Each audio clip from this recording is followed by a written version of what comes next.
तो बच्चों हमने शुरू करना है बायोलॉजिकल क्लासिफिकेशन में third kingdom, that is kingdom fungi. Kingdom fungi, as we already know कि किंगडम फंजाई है जो it consist of heterotrophic and eukaryotic and multicellular organism.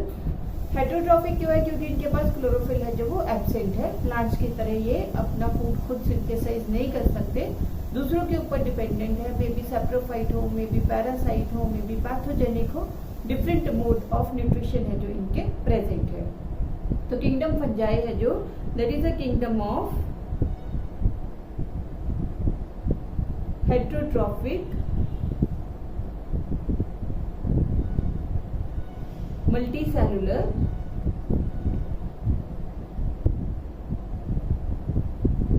eukaryotic organisms which are achlorophyllous, a मतलब absent, chlorophyllous मतलब chlorophyll, achlorophyllous, avascular, avascular मतलब vascular tissue is absent, that is इनके पास कोई xylem या phloem है जो वो नहीं होता। Spore producing and spore producing, ठीक है। तो जो हैबिटेट है फंजाई का, कहीं भी हमें फंजाई मिल जाएगी। कॉस्मोपॉलिटन, कॉस्मोपॉलिटन का मतलब होता है हर जगह पे। It is cosmopolitan in distribution, मतलब कि it can be found in air, in soil, in water, inside and outside animals and inside and outside plants also. तो कहीं भी प्रेजेंट हो सकती है, प्रोवाइडेड कि वहां पे वार्म एंड ह्यूमिड इन्वायरमेंट हो, वार्म एंड ह्यूमिड इन्वायरमेंट हो। क्योंकि वार्म एंड ह्यूमिड इन्वायरमेंट है, इसीलिए हमारे इधर जब रेनी सीजन होता है तो उस टाइम पे इन्वायरमेंट है जो वो वार्म होता है और ह्यूमिड भी हो जाता है। तो उस टाइम पे ज्यादातर चीजें हैं जो उनको फंगस लग जाती है। जैसे हमारी लेदर की चप्पल है, लेदर के पर्सेस हैं, अगर वो हम निकाल के उनको धूप वगैरह में नहीं रखेंगे तो उनके ऊपर आपको एक ग्रीन कलर की फंगस दिखेगी। ऐसी ब्रेड वगैरह है जो अगर ज्यादा देर तक पड़ी रहती है तो उसके ऊपर आपको ब्लैक कलर की फंगस है जो वो दिखती है। एंड यही रीजन है बेटे, क्योंकि ये जो फंजाई है ये वार्म एंड ह्यूमिड इन्वायरमेंट में ग्रो करती है। तो जब हम चीजों को फ्रिज में रख देते हैं तो वहां पे उनको वार्म टेम्परेचर है जो वो नहीं मिलता, कोल्ड टेम्परेचर मिलता है, जिसकी वजह से फ्रिज में चीजें खराब नहीं होती, क्योंकि उसके अंदर फंजाई या बैक्टीरिया है जो वो ग्रो नहीं कर सकता। तो जो हैबिटेट हो गया इसका वार्म एंड ह्यूमिड इन्वायरमेंट, और ये जो है हमें डिफरेंट फॉर्म्स में प्रेजेंट होगी। तो डिफरेंट टाइप्स ऑफ फंजाई है जो एग्जांपल्स हमने डिफरेंट डिस्कस करनी है। Different examples showing diversity in fungi. तो डिफरेंट एग्जांपल्स कौन सी हैं? फर्स्ट एग्जांपल है हमारे पास यीस्ट।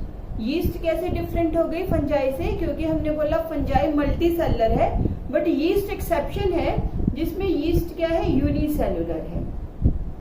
दूसरा बेटे पढ़ा होगा आपने लोअर क्लासेस में भी कि यीस्ट है जो ये एनारोबिक रेस्पिरेशन करती है, और एनारोबिक रेस्पिरेशन करके ये कार्बन डाइऑक्साइड प्रोड्यूस करती है। तो जो बेकरी है, बेकिंग इंडस्ट्री है, जो बेकरी जहाँ पे ब्रेड वगैरह बनती है वहां पे, या फिर ब्रूइंग इंडस्ट्री है जहाँ पे अल्कोहल्स बनते हैं, वाइन, विस्की, इन सब में यीस्ट है जो वो ऐड करते हैं। तो जो यीस्ट है इसका मैं यहाँ पे बोटेनिकल नेम भी लिख देती हूँ, बट जरूरी नहीं है आपको, क्योंकि वैसे तो आगे जाके करना ही आपको। तो यीस्ट है जो इसका बोटेनिकल नेम होता है सैक्रोमाइसिस सेरीविसियाई, सैक्रोमाइसिस सेरीविसियाई, ये इसका बोटेनिकल नेम है। ये यूनिसेलुलर है and it is commonly known as baker's yeast, also known as brewer's yeast, क्योंकि ब्रूइंग एंड बेकिंग इंडस्ट्री दोनों में सेम यीस्ट है जो वो यूज होती है। बाकी सारी जो फंजाई है वो मल्टीसेलुलर है। इसके अलावा दूसरा है राइजोपस, ये सारे मल्टीसेलुलर है। अब तो राइजोपस है जो ये कॉमनली हमारी ब्रेड वगैरह के ऊपर ग्रो करती है, तो इसलिए हम इसको बोलते हैं ब्रेड मोल्ड या बोल देते हैं black bread mould, black bread mould. ऐसे ही जो फंजाई बेटे ग्रो करती है ऑन डंग, है ना, कोई भी डंग है एनिमल डंग के ऊपर ग्रो करती है, तो वो होती है पिजाइजा। पिजाइजा है जो ये ग्रो करती है ऑन काउ डंग, उसको हम बोलते हैं कॉप्रोफिलस। एनिमल डंग के ऊपर जो भी चीज ग्रो करेगी, कॉप्रो का मतलब होता है डंग, फिलस मतलब लविंग, तो ये डंग लविंग होते हैं, डंग के ऊपर ग्रो करते हैं, कॉप्रोफिलस पिजाइजा। वैसे इसको हम बोलते हैं कप मोल्ड। देन इसके अलावा कुछ जो फंजाई है that is also toxic. For example amanita, amanita muscaria, amanita caesarea, आप सिर्फ एमानीटा याद कर लो। एमानीटा है जो ये पॉइजनस मशरूम है, इसको हम बोलते हैं डेथ कप, ठीक है। देन एक है हमारे पास जो डिजीजेस कॉज करते हैं, इसमें है पक्सीनिया। पक्सीनिया है जो ये डिजीज कॉज करती है, पैथोजेनिक है, और ये डिजीज कॉज करते हैं to wheat, it causes wheat rust.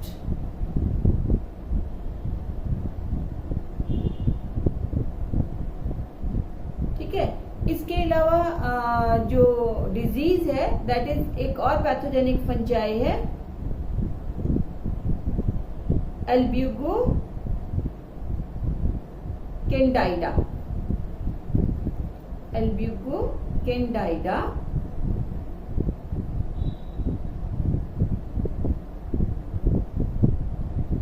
ये भी पैथोजेनिक है, ये डिजीज कॉज करती है कैंडिडियासिस। ठीक है, ये याद करने की जरूरत नहीं है, सिर्फ एल्ब्यूगो है जो वो नाम याद कर लो, क्योंकि आगे जाके हमने इसका नाम है जो वो करना ही है। देन नेक्स्ट है जो पैरासिटिक फंजाई है to mustard, that is peronospora. इसका नाम याद करने की जरूरत नहीं है वैसे, peronospora. It is also pathogenic, it causes a disease to crucifers, white rust of crucifers।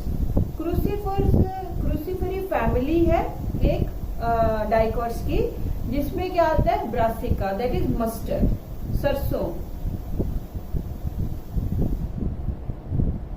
ठीक है, तो ये कुछ एग्जाम्पल्स हो गई, और इसके अलावा एंटीबायोटिक्स भी मिलती है हमें। तो एक है पेनिसिलियम, पेनिसिलियम है जो ये सोर्स है एंटीबायोटिक्स का,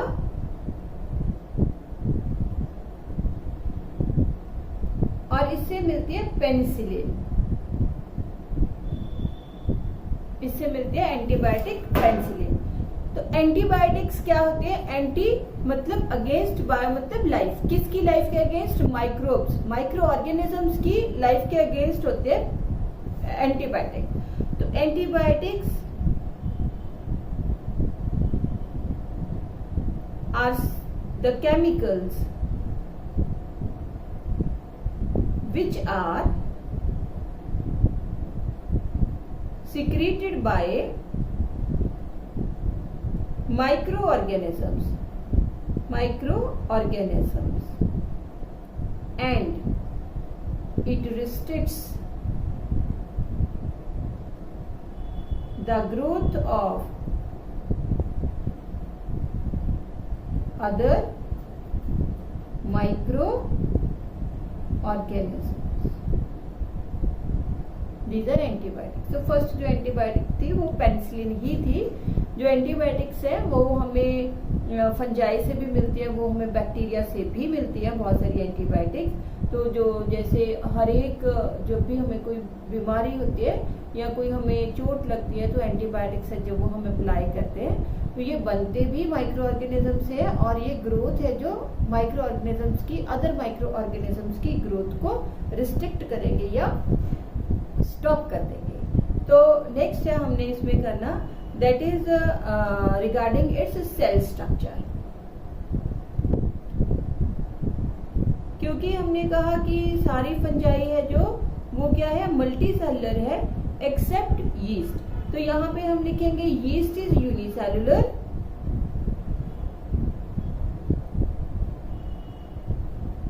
बाकी सारी फंजाई मल्टी सेलुलर होगी।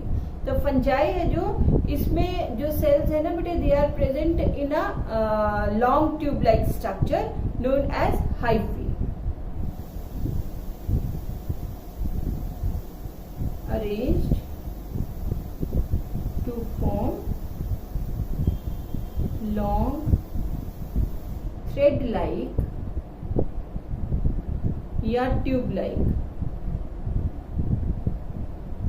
Structures called hyphae। इनको हम हाइफी बोलते हैं, लाइक दिस।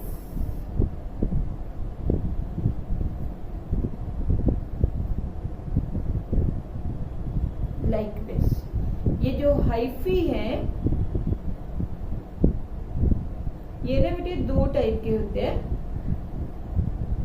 मे बी एसेप्टेड हों और में भी सेप्टेड हो। ए मतलब एब्सेंट, सेप्टा मतलब partition.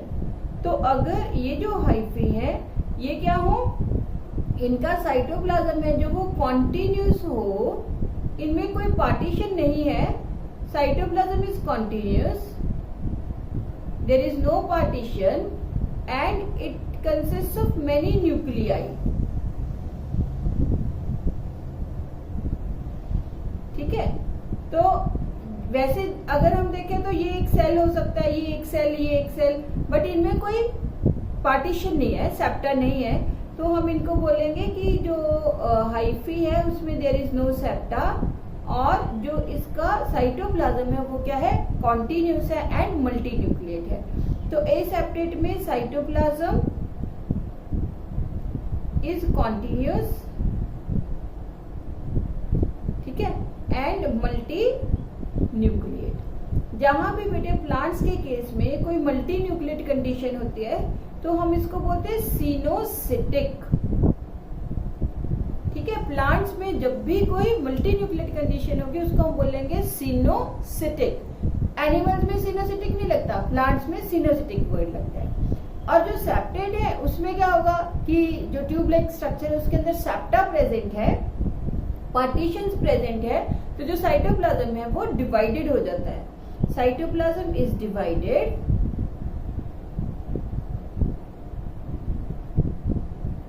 Due to formation of septa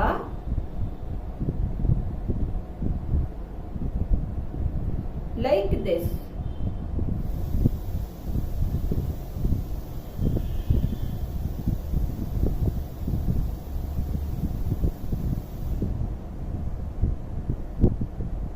तो ये पार्टीशंस बन गए इसके अंदर,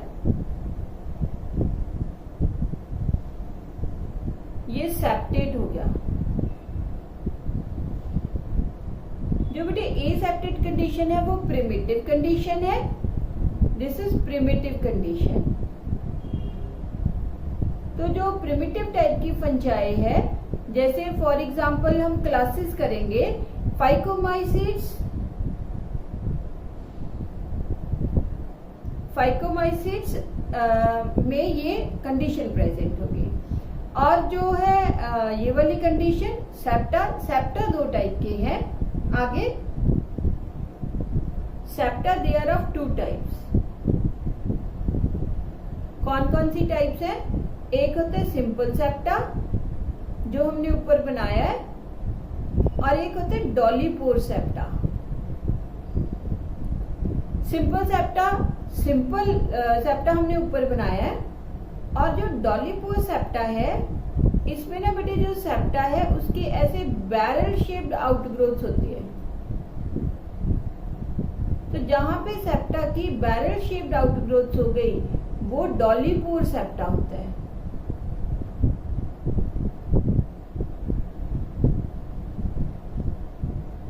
लाइक दिस।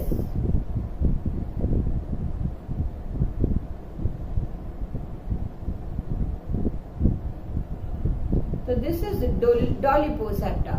जो डॉलीपोर सेप्टा है वो प्रेजेंट होता है बेसिडियोमाइसीट्स। क्लासेस करेंगे बेटे हम आगे जाके बेसिडियोमाइसीट्स में।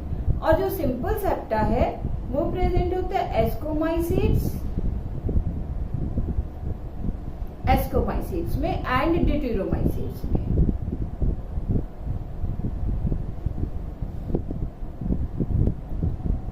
ठीक है, तो ये हमारे पास हो गया, that is simple septa and डॉलीपोर septa.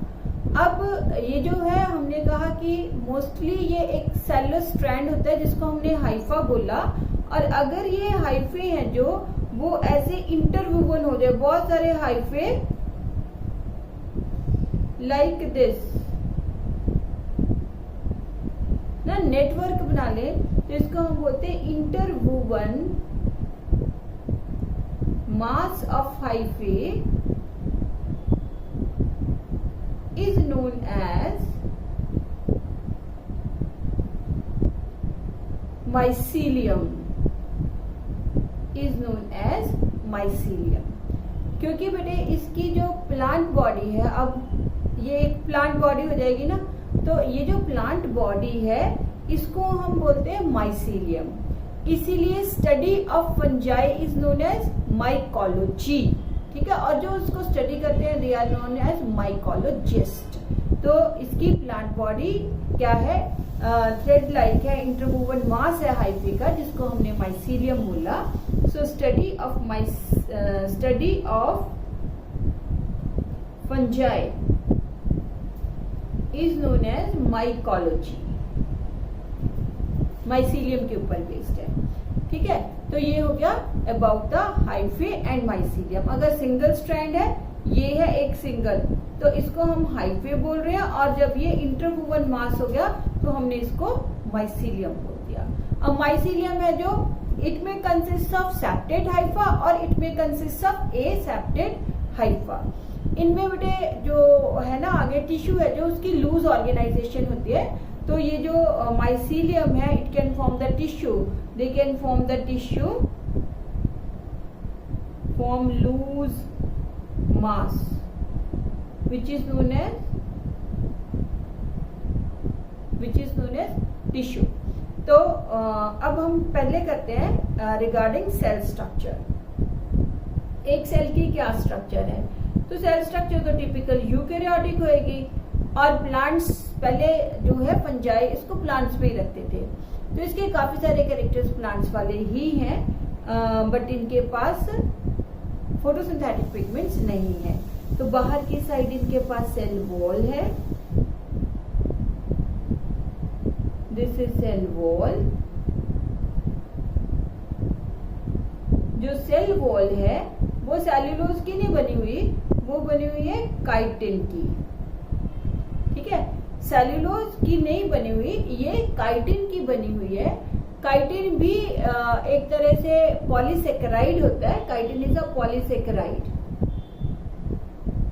which consists of nitrogen। तो हम बोल सकते हैं it is nitrogen containing polysaccharide, जिसको हम फंगस सेल्यूलोज भी बोल देते हैं। उसके अंदर प्रेजेंट होता है प्लाज्मा मेम्ब्रेन, और प्लाज्मा मेम्ब्रेन है ना जो ये हियर एंड देयर, इसकी ऐसे इमेजिनेशंस होती है।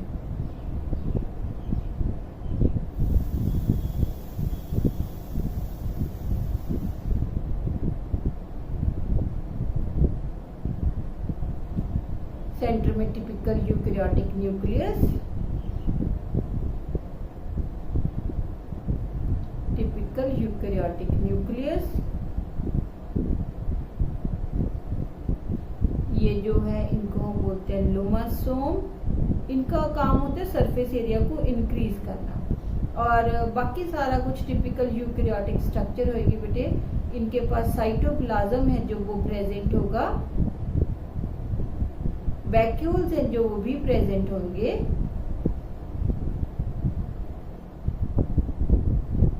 गोल्जी बॉडीज की जगह इनके पास डिक्टियोसोम्स प्रेजेंट होते हैं,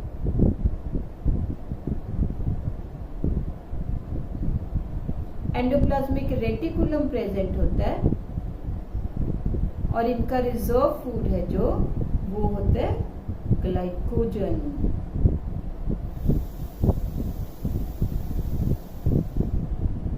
रिजर्व फूड इज ग्लाइकोजन।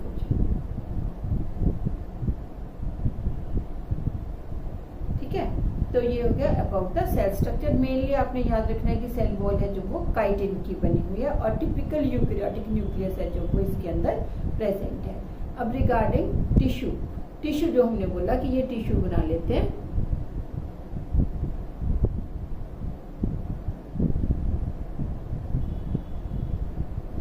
तो जो सेल्स है they are arranged to form loose tissue like structure, और ये दो टाइप का टिश्यू बनाते हैं। एक होता है प्रोजेनकाइमा,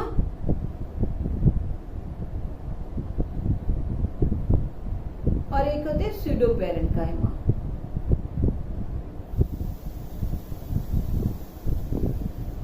प्रोजेनकाइमा है जो उसमें सेल्स है ना बेटे वो ऐसे इलोंगेटेड अरेंज हो जाते हैं,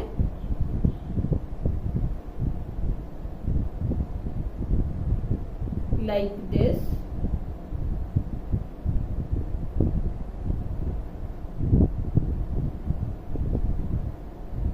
इन इलोंगेटेड सेल्स के ग्रुप को हम बोलते हैं प्रोजेनकाइमा।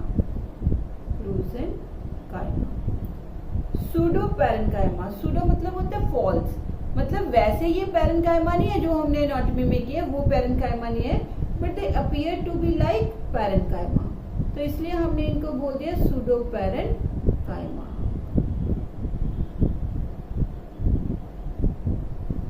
सूडोपेरेन्काइमा।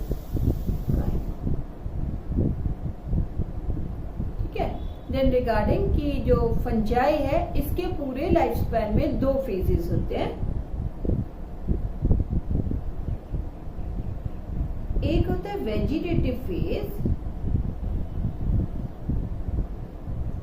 One is vegetative phase and other is, या इसको एसिमिलेटिव फेज भी बोलते हैं।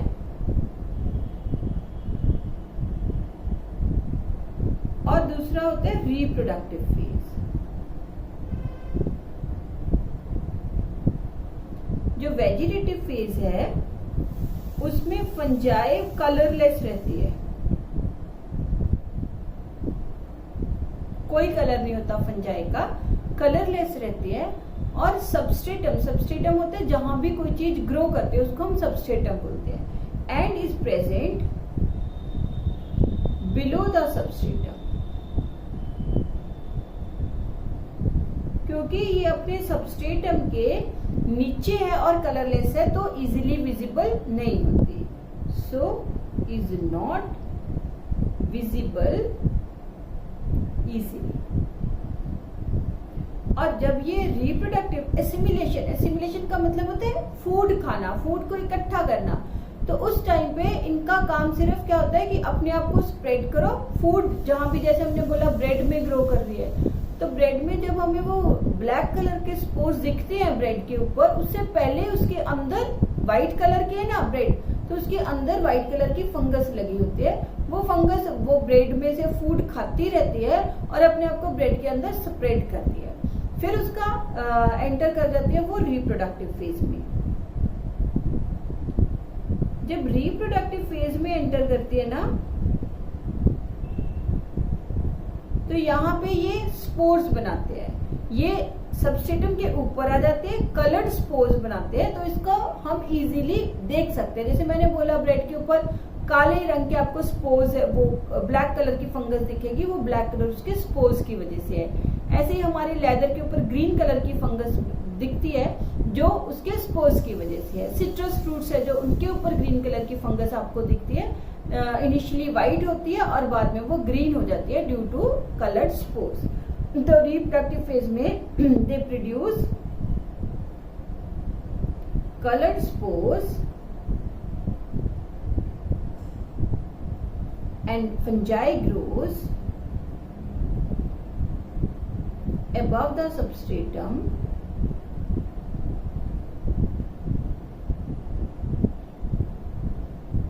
and is visible easily। हमें easily ये फंगस दिख सकती है। इसके बाद हमने करना है इसका रिप्रोडक्शन के बारे में। तो रिप्रोडक्शन है जो इसमें दोनों टाइप की रिप्रोडक्शन होती है, एसेक्सुअल भी एंड सेक्सुअल रिप्रोडक्शन भी।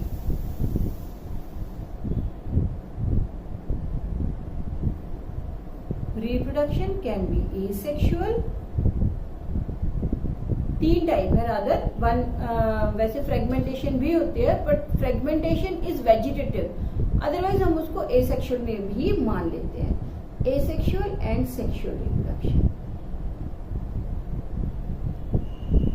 तो जो एसेक्सुअल रिप्रोडक्शन सिंगल पेरेंट होगी और इसमें कोई मियोसिस या फर्टिलाइजेशन नहीं होती। तो जो एसेक्सुअल रिप्रोडक्शन है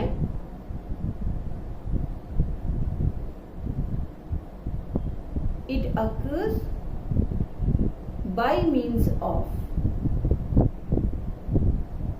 फर्स्ट है फ्रेगमेंटेशन। फ्रेगमेंटेशन तो बेटा समझते ही आप, फ्रेगमेंटेशन क्या होती है कि फंजाई है जो उसके टुकड़े टुकड़े करके कहीं भी जहां पे सुटेबल कंडीशंस हैं उसके ग्रो करने की वहां पे डाल दोगे तो वो क्या हो जाएगा, उसके नए जो है फंजाई वो ग्रो करेगी। तो फ्रेगमेंटेशन हो गई। सेकेंड है जो that is fungi can be broken into pieces and on suitable substratum it will grow। Second है by means of sporangiospores, by means of sporangiospores. तो स्पोरेंजियोस्पोर्स है जो हमने पिछले वो जो प्रोटिस्टा मैंने कराया था वहां भी मैंने आपको बताया था। स्पोरेंजियोस्पोर्स क्या होते हैं, जैसे हम कहते हैं कि ये है माइसीलियम, ये माइसीलियम है, माइसीलियम के यहां से निकलते राइजोइड्स। राइजोइड्स रूट्स के तरीके से होते हैं जो फंजाई को सबस्ट्रेटम में फिक्स करने में हेल्प करेंगे एंड न्यूट्रिशन को एब्जॉर्ब करने में हेल्प करेंगे। और ये ना बेटे क्या है, जैसे हम बोलते हैं कि ये इसका माइसीलियम है या हाइफा है। ये जो माइसीलियम है इसके जब भी इसने एसेक्सुअली रिप्रोड्यूस करना है ना तो ये ऊपर से एरियल हाइफी है जो उनको बनाना शुरू करेगा। ये एरियल हाइफी बन रहे हैं, एरियल मतलब जो अपराइट हो। तो ये जो एरियल हाइफी है ना इनकी टिप पे क्या लग जाते हैं, sac like bag like structures लगती हैं। ये जो बैग लाइक स्ट्रक्चर्स हैं इनको हम बोलते हैं स्पोरेंजिया और इनके अंदर बनते हैं स्पोरेंजियोस्पोर्स। These are sporangiospours।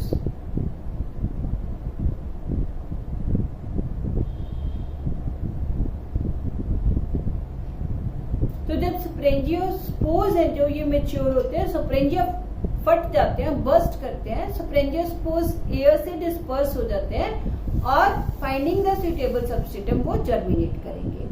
कहीं भी किसी भी चीज का stock, this is stock of the sporangia. तो स्टॉक के लिए मैंने आपको बोला था वर्ड लगता है 4, PHORE 4। और किसका स्टॉक है, ये स्पोरेंजिया का स्टॉक है। तो ये हो गए स्पोरेंजियोफोर्स।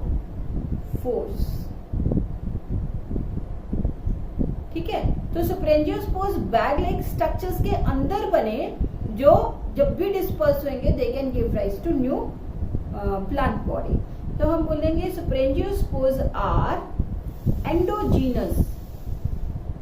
एंडो मतलब इनसाइड, जीनस मतलब ओरिजिन, कि वो बैग लाइक स्ट्रक्चर्स के अंदर बने। They are endogenous spores which when get dispersed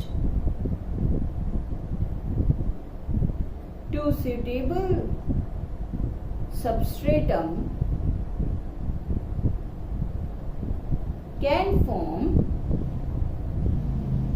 new fungi. For example, rhizopus, common bread mould, ठीक है। इसके अलावा दूसरा स्पोर है हमारे पास by means of budding. Budding है जो पेरेंट बॉडी का पुल आउट होता है, ठीक है। तो budding is pinching off, pulling off, pinching off और pulling off the parent body। जैसे हम बोले कि ये एक क्या है, फंजाई है, ये यीस्ट होती है बेटे, ऐसे यूनिसेलुलर फंजाई में जनरली बडिंग बनती है। तो सबसे पहले मैंने बोला आपको कि न्यूक्लियस है जो वो डिवाइड कर जाता है, पेरेंट बॉडी है जो ये पुल आउट हो जाती है। न्यूक्लियस डिवाइड करके ये न्यूक्लियस की डिवीजन हो गई। एक न्यूक्लियस पुल आउट में चला गया, दूसरा न्यूक्लियस पेरेंट बॉडी में रह गया। उसके बाद ये पिंच ऑफ हो जाएगा,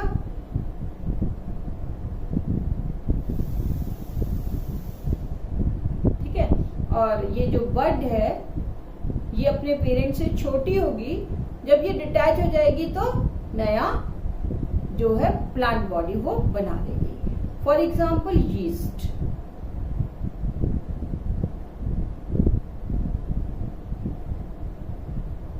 इसके अलावा ये बनाते हैं अगले spores which are known as conidia.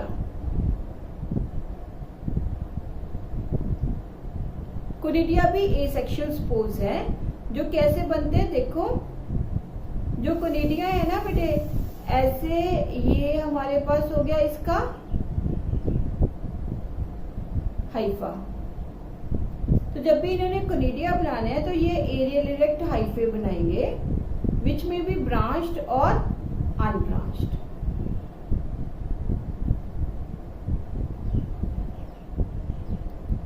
इनके ऊपर लगते हैं वाटर शेप्ड स्ट्रक्चर्स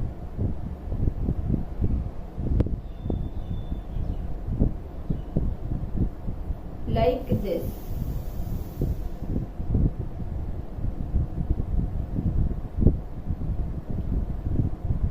तो ये ना बेटे जैसे मैंने यहाँ पे बना के दिखाती हूँ आपको, जैसे ये बॉटल शेप्ड स्ट्रक्चर बन गई, इसके अंदर ये न्यूक्लियस हो गया और ये साइटोप्लाज्म हो गया, ठीक है। अब क्या हुआ, ये जो न्यूक्लियस है ना ये डिवाइड करेगा और डिवाइड करके यहाँ पे स्पोर बना देगा लाइक दिस। न्यूक्लियस इसका डिवाइड किया, डिवाइड करके इसने क्या बना दिया, स्पोर बना दिया। अब दोबारा से फिर ये न्यूक्लियस डिवाइड करेगा, फिर से स्पोर बना देगा। तो ये जो पहला स्पोर है ये ऊपर हो जाएगा और नया स्पोर इसके नीचे बन जाएगा। तो फिर ये ऐसे करके ना बेटे, पहले ये यंग स्पोर हो जाएगा और जो पहले बना था इससे वो ऊपर हो गया, फिर जो उससे पहले बना था वो उसके ऊपर हो गया। तो जो ओल्डेस्ट स्पोर है वो ऊपर चला जाएगा और जो यंगेस्ट स्पोर है वो नीचे रह जाएगा। तो देखो ये स्पोर्स बनेंगे इसके, जिनको हम बोलते हैं कोनिडियोस्पोर्स। ये हमेशा ऐसे चेन में ही बनते हैं बेटा। These are conidiospores. तो कोनिडियोस्पोर्स में ऐसे ही सबके ऊपर एक तो कोनिडिया या कोनिडियोस्पोर्स एक ही बात है। कोनिडिया या कोनिडियोस्पोर्स ये हमेशा चेन में होंगे, और जो ओल्डेस्ट कोनिडिया है या कोनिडियोस्पोर है वो टॉप पे होगा, और यंगेस्ट कोनिडिया या कोनिडियोस्पोर बेस पे होगा। ठीक है, तो इस अरेंजमेंट को हम बोलते हैं बेसिपेटल। मैंने आपको मॉर्फोलॉजी में ये चीज बताई थी कि दो टाइप के अरेंजमेंट्स होते हैं, एक होता है एक्रोपिटल और एक होता है basipetal. We are concern with the younger ones. अगर यंगर चीज कोई भी, चाहे स्पोर है, चाहे कोई ब्रांचिंग है, ब्रांच है, कुछ भी है, फ्लावर है ना, तो अगर यंगेस्ट चीज है जो वो एपेक्स पे है तो अरेंजमेंट इज एक्रोपेटल। ए से एपेक्स, ए से एक्रोपेटल। अगर यंगेस्ट चीज बेस पे है तो अरेंजमेंट बेसिपेटल। तो यहाँ पे ये कोनिडिया है या कोनिडियोस्पोर्स है, तो हम लिखेंगे कोनिडिया, बाहर बने ना, किसी बैग में नहीं बने। Conidia are exogenous spores, exo मतलब आउटर साइड, जीनस मतलब origin. Conidia are exogenous spores which are present in chains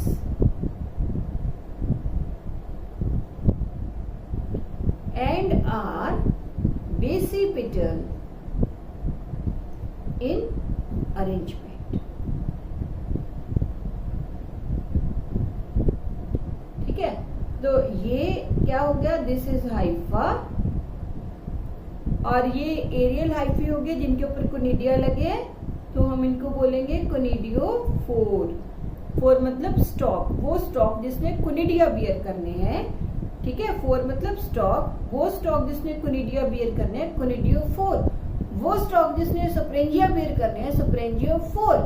वो स्टॉक जिसने एंथ्रीडिया बियर करने हैं, एंथ्रीडियोफोर।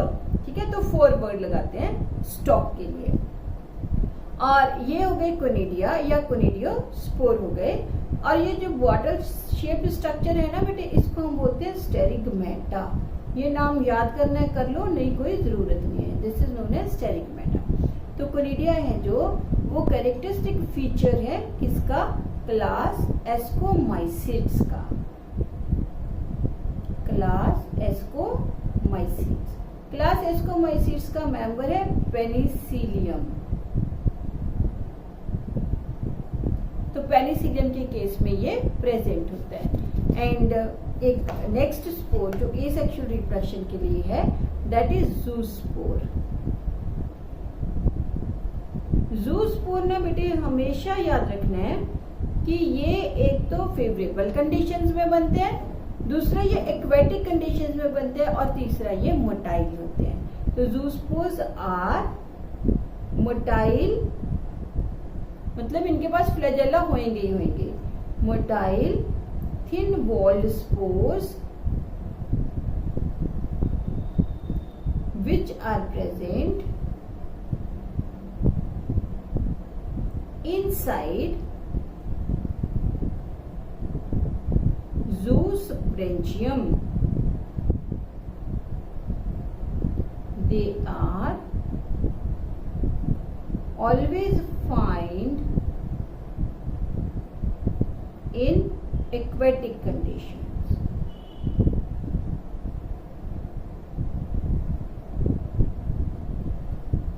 ठीक है, तो जो जूस्पोर्स हैं, इनके जो फंजाई वाटर में ग्रो करती है, जैसे कुछ फंजाई है, सेप्रोलैगनिया उसको हम बोलते हैं, वो जो फिश के गिल्स होते हैं उसके अंदर ग्रो करती है, और वहां पे वो डिजीजेस भी कॉज करती है।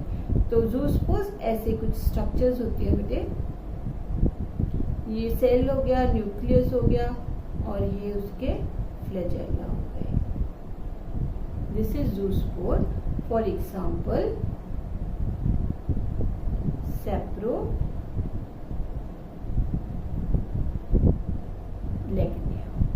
ठीक है, तो जो है एनसीईआरटी ने इतने ही दिए हुए हैं। इसके अलावा एक और स्पोर्स मैं करवा देती हूँ, दैट इज क्लेमाइडोस्पोर्स। क्लेमाइडोस्पोर्स ये थिक वॉल्ड स्पोर्स होते हैं जो अनफेवरेबल कंडीशंस में बनते हैं। These are thick walled spores. जहां भी थिक वॉल हो गई वो हमेशा अनफेवरेबल कंडीशंस में ही बनेंगे। Thick walled spores formed under unfavorable conditions. For example, rhizopus.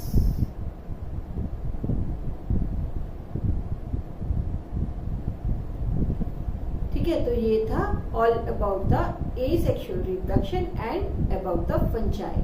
तो एक बार हम रिवाइज कर लेते हैं। फंजाई हमने बोला क्या है कि ये मल्टीसेलुलर है, हेटेरोट्रॉपिक है, इसके पास कोई फोटोसिंथेटिक पिगमेंट नहीं है, इसके पास कोई वैस्कुलर टिश्यू नहीं है, कॉस्मोपॉलिटन है डिस्ट्रीब्यूशन में, moist and warm weather condition में ये ग्रो करती है और ये डिफरेंट टाइप की होती है। मोस्टली मल्टीसेलुलर है, बट एक एक्सेप्शन है यीस्ट, जहाँ पे ये यूनिसेलुलर होती है। उसको यीस्ट को हम बोलते हैं बेकर्स यीस्ट या ब्रियोज यीस्ट, क्योंकि ये बेकिंग एंड ब्रूइंग इंडस्ट्री में यूज होती है और इसका नाम हो गया सेक्रोमाइसिस सेरीविसियाई।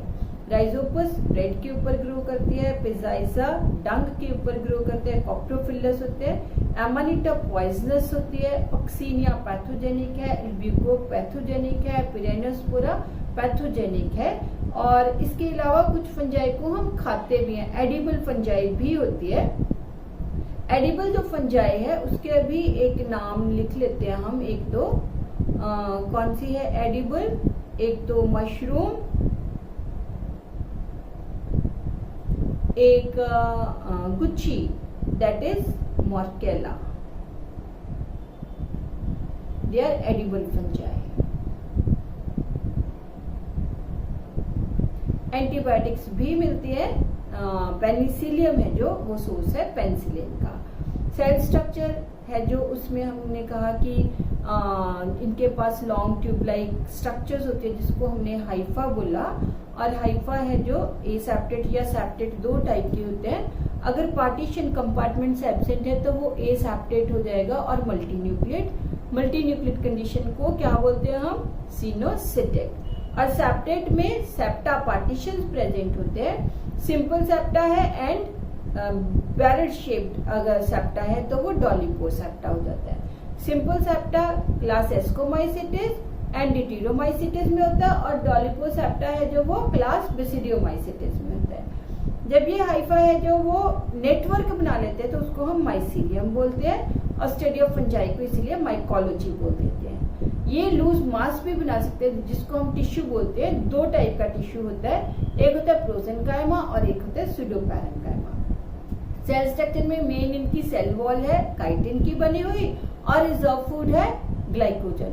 अदरवाइज इनके पास फोटोसिंथेसिस नहीं होती तो क्लोरोप्लास्ट वगैरह एब्सेंट होंगे, बाकी सारी सेल स्ट्रक्चर टिपिकल यूकैरियोटिक होगी।